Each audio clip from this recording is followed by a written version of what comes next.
Apreciados hermanos en la fe, después de 4 años que hicimos un video sobre el libro de María Valtorta titulado El Hombre Dios, queremos volver a tocar el tema porque recientemente hemos recibido comentarios sobre el mismo. Hay personas que encuentran fascinante, muy humano, a nuestro nivel, lo que se narra en los libros de Valtorta, en su novela, porque dicen que los hace identificarse mejor con Cristo, que hacen que Cristo venga más a nuestro nivel humano. Bueno, ese es uno de los problemas, que lo trae tanto a nuestro nivel que nos cambia inclusive el Evangelio. Hay pasajes en estos escritos que son contrarios a lo enseñado en la Biblia y esto es muy peligroso. Un pequeño ejemplo. Cuando la Virgen visita a Santa Isabel, dice Valtorta que cuando se abrazaron, una verdad le reveló el Señor a Santa Isabel. Esto es lo que dice Valtorta. Sin embargo, leemos en el Evangelio de San Lucas que apenas Santa Isabel escuchó el saludo de la Virgen, ella quedó llena del Espíritu Santo y dice su famosa exclamación. En otro pasaje, el cual es perturbador, donde dice Valtorta que Jesús le dice a San Pedro de forma ruda: «Ven aquí, usurpador y corruptor». Y Pedro responde: «¿Yo? ¿Por qué? ¿Qué he hecho, Señor? Has corrompido a mi madre. ¿Es por eso que querías estar solo? ¿Qué debo hacer contigo?». Jesús sonríe y Pedro recupera su confianza. «Realmente me asustaste. Ahora te estás riendo». Esto sale en el volumen 3, número 199.8 en la versión en español, porque en inglés la ponen en el volumen 2. El contexto de esta situación es que la Virgen convence a Jesús que le deje a San Pedro un niño que llevan con ellos para que aprenda a ser padre, ya que San Pedro va a ser padre de muchos, le dice Cristo a la Virgen. Y por eso es que no puede dedicarse a un niño. Pero entonces ella le dice que cómo puede ser dulce y un padre de verdad si él no tiene niños naturales de él, que le permita tener este niño, pues para que se le desarrollen sus instintos paternales. Bueno, esto tiene visos de una gran blasfemia contra el sacramento del sacerdocio. Y que por favor esto no lo lea el Papa Francisco, porque seguro que manda a que todos los sacerdotes pongan en el pipote de la basura su celibato, los mande a casarse, a tener hijos, para que aprendan a ser verdaderos padres. Bueno, en fin, estos escritos han traído tantos cambios. De hecho, estos escritos influenciaron al Papa Juan Pablo II a que metiera los misterios luminosos. Así que, bueno. No, hermanos, esta novela, como la llamó el Papa Pío XII, no es aconsejable. Para otros pasajes, vean el video que realizamos hace 4 años. Ahora les quiero leer un artículo que tradujimos, muy serio, del padre Pascua, para EWTN, cuando EWTN valía la pena. Dice así: la vida de Jesús en varios volúmenes de María Valtorta coquetea con la herejía y exhibe mal gusto. Su pretensión de autenticidad ha sido rechazada por Roma. El poema El Hombre Dios es una narrativa de 5 volúmenes de la vida de Jesús escrita en la década de 1940 por una mujer italiana enfermiza llamada María Valtorta. El poema pretende completar los detalles de la vida de Jesús dejados en blanco por los 4 evangelios. Tales narraciones se han producido desde el siglo II después de Cristo. Algunas fueron escritas por herejes gnósticos, algunos por gente de la nueva era y ocultistas, y algunos fueron producidos por cristianos piadosos que inventaron historias sobre Jesús para edificar a sus lectores y oyentes. Los 4 evangelios no dan una biografía de Jesús ni de nadie más en su vida. Su finalidad es evangélica y teológica, proclamar la buena nueva que los seres humanos necesitan para su salvación. Así, durante siglos, la vida oculta de Jesús ha sido objeto de especulación. El poema del hombre Dios está en esta tradición de literatura apócrifa sobre temas del Nuevo Testamento. Valtorta afirmó que ella era la secretaria de Jesús y María y estaba estableciendo la verdad divinamente inspirada sobre la vida de Jesús. La Iglesia ha rechazado esta afirmación. Sin embargo, el poema se ha vuelto muy popular, particularmente entre los católicos también. Sorprendentemente, el libro ha crecido en popularidad, en parte porque sus campeones afirman que altos funcionarios de la Iglesia, incluido un papa, lo respaldaron. No lo han hecho. De hecho, el poema se incluyó en el índice de libros prohibidos hasta la abolición del índice en la década de 1960. Nada menos que una autoridad como el cardenal Joseph Ratzinger, prefecto de la Congregación para la Doctrina de la Fe, reitera el rechazo de la Iglesia a las pretensiones del poema El hombre Dios. ¿Cómo surgió el poema del hombre Dios y cómo se ha aceptado ampliamente la noción de que contiene una importante verdad religiosa? María Valtorta, autora del poema, nació en 1897 en el seno de una familia tristemente disfuncional, donde sufrió abuso emocional a manos de su madre déspota. Cuando tenía 23 años, fue atacada y golpeada por un atracador. Nunca estuvo completamente bien después de eso. A partir de 1933 no podía levantarse de la cama. María comenzó a recibir los supuestos dictados el Viernes Santo de 1943. En 1947 entregó 10.000 páginas manuscritas a su director espiritual, el padre Romuald Migliorini. El padre Migliorini las mecanografió y el padre Corrado Berti las encuadernó. Este padre Berti se las llevó más tarde al cardenal Agustín Bea, director espiritual del Papa Pío XII. Los distribuidores de la Central Canadiense de Valtorta, que se llaman Cedival, anunciaron que el padre Bea dijo, y cito, «He leído manuscritos mecanografiados de los libros escritos por María Valtorta. En cuanto a la exégesis, no encontré ningún error en las partes que examiné». Fíjense que dice que leyó solo partes de los libros. ¿Cuáles partes serían estas?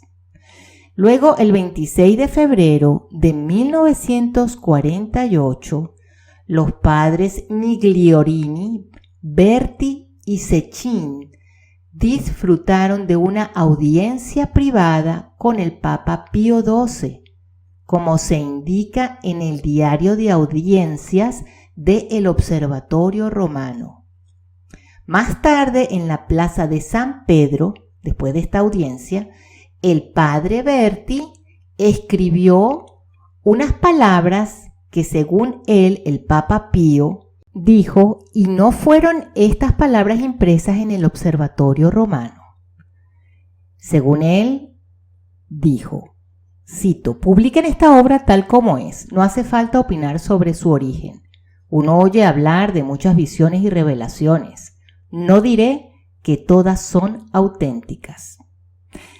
De manera que Cedival llama a esto un supremo imprimatur pontificio, donde se encargó de emitir el primer juicio oficial sobre estos escritos.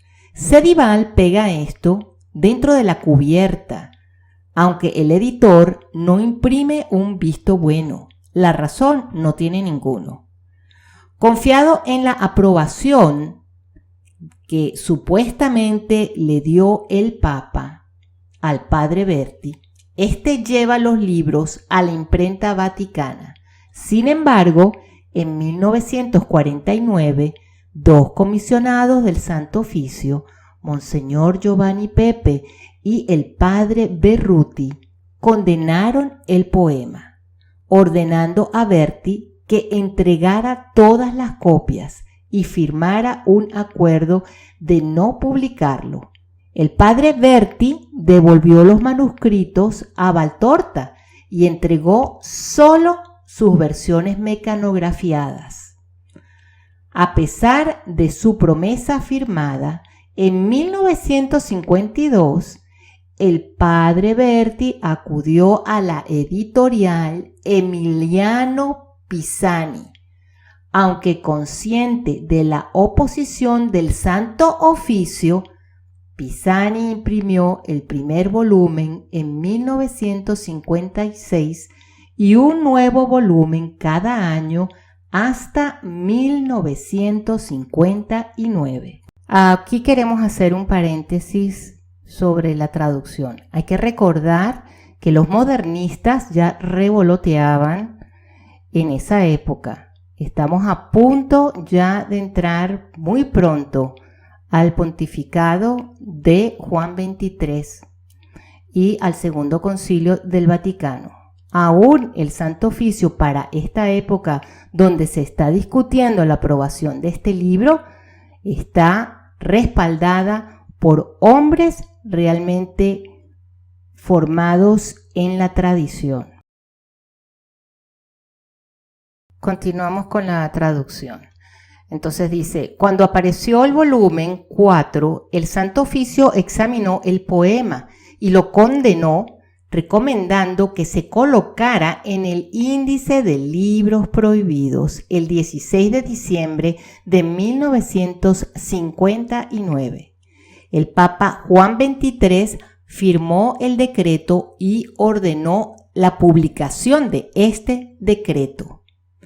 Así, el Observatorio Romano, el 6 de enero de 1960, publicó la condena acompañada de un artículo en primera plana que dice: una vida de Jesús muy ficticia. Hay que recordar que para aquella época, repetimos, los comisionados para el Santo Oficio eran hombres realmente comprometidos con la verdadera fe, no modernistas.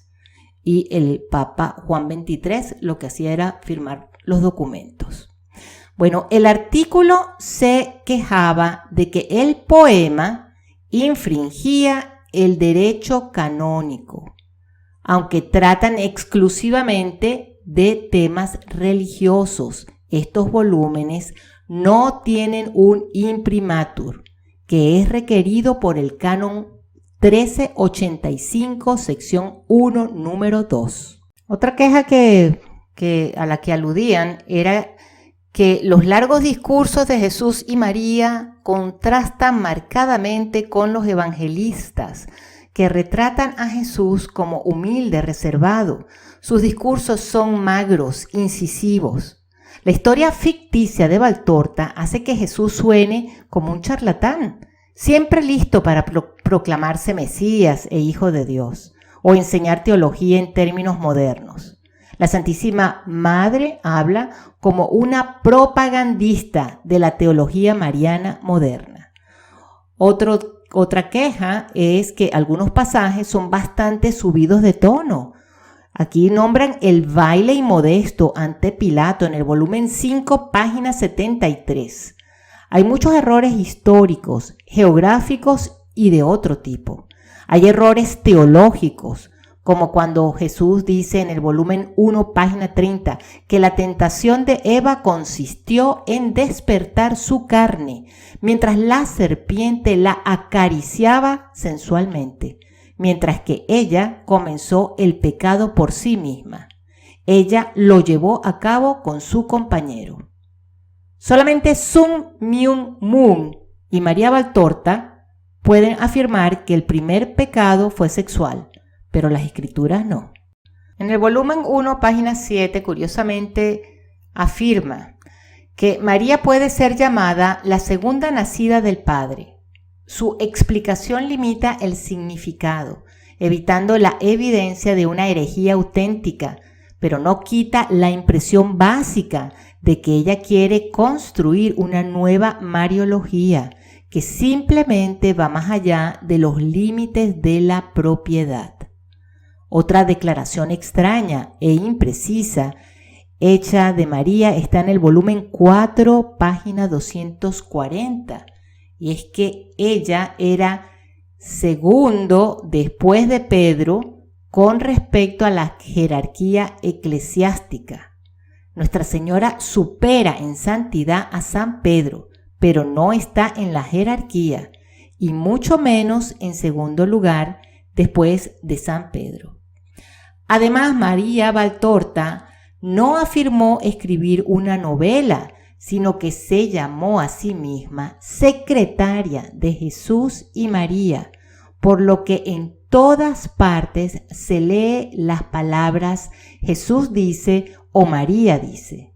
La Iglesia toma muy en serio esta pretensión de revelación, ya que tiene el deber dado por Dios de discernir lo que es o no es verdaderamente del Espíritu Santo. En el caso de Valtorta, la Iglesia decidió en contra de la inspiración divina. Finalmente, el poema es condenado por motivos de desobediencia. La autoridad eclesiástica competente había prohibido la impresión de la obra de Valtorta. La aprobación del Papa Juan de la condenación del poema del hombre Dios debería haber terminado con el tema, pero no lo hizo.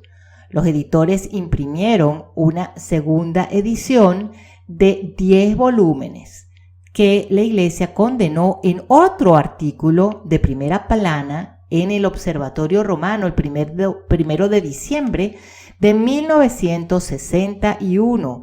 Esta segunda edición italiana fue traducida posteriormente al alemán, al francés, español e inglés. El cardenal Joseph Ratzinger, actual jefe de la Sagrada Congregación para la Doctrina de la Fe en aquella época, y anteriormente es la oficina que condenó el poema, informó al cardenal Siri en 1985 de la condena del poema. Después de la disolución del índice de libros prohibidos, cuando algunas personas pensaron que la impresión y distribución de la obra estaba permitida, se les recordó nuevamente en el Observatorio Romano el 15 de junio de 1966 que el índice conserva su fuerza moral a pesar de su disolución. Más recientemente, el 17 de abril de 1993, escribió: las visiones y los dictados a los que se refiere la obra, el poema del hombre Dios, son simplemente las formas literarias utilizadas por la autora para narrar a su manera la vida de Jesús. No pueden considerarse sobrenaturales en origen. Lo mejor que se puede decir del poema del hombre Dios es que es una mala novela. Esto se resumió en el titular de El Observatorio Romano, que llamó al libro Una vida de Jesús muy ficticia. En el peor de los casos, el impacto del poema es más grave. Aunque muchas personas afirman que el poema les ayuda en su fe o en su regreso a la lectura de las escrituras, siguen siendo desobedientes a las decisiones de la Iglesia con respecto a la lectura del poema. ¿Cómo puede tal desprecio por la autoridad y la sabiduría de la Iglesia ser una ayuda para renovar la Iglesia en estos tiempos difíciles? Bueno, hasta aquí el artículo. Nosotros lo que les queremos sugerir es que cambien esta lectura por lecturas realmente sólidas, que los acerquen realmente a Cristo, como la Iglesia ha enseñado siempre. Que cambien esa lectura de esta novela por leer el Evangelio todos los días. Y como dijimos antes, con lecturas realmente sólidas y con el rezo al Santo Rosario. Entonces, no sean desobedientes, tanto que critican sobre la obediencia, y a veces este tipo de gente son los primeros desobedientes. Estamos viviendo tiempos muy difíciles y es comprensible que muchas personas se aferren a este tipo de lectura por falta de un magisterio sólido, un magisterio que enseñe verdaderamente. Muchísimas gracias por haber escuchado Verdad en la Red. Que Dios nos bendiga y nos ayude, porque estamos pasando por tiempos sumamente difíciles.